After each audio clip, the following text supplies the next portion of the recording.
There's a few different ways we can get a little bit of more life out of the battery. Go into your start menu, click settings, and what you want to find here is your system settings. Go down until you see power and battery, and what you'll find is you've got this power mode here, so that lets the device optimize based on its usage. It'll adjust the performance depending on what you select here. We can select from balanced, best power efficiency, or best performance. So if you're looking for speed, you want best performance, but you will have less battery time. If you need a bit more battery life because you're studying, you're in classes, that kind of thing, hit best power efficiency and your computer will automatically adjust its performance to suit a longer battery life.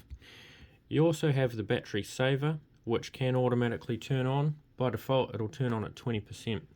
You can actually adjust these settings so that it'll turn on earlier, give you a little bit more battery life. It will also lower the screen brightness when it's using the battery saver.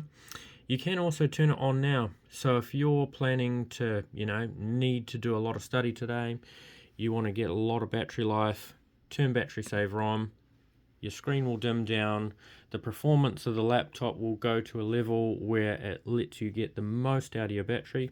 Will be a bit slower, but for day-to-day use, word processing, email, that kind of thing, your internet browsing, should be more than enough and should get a few more hours out of your battery.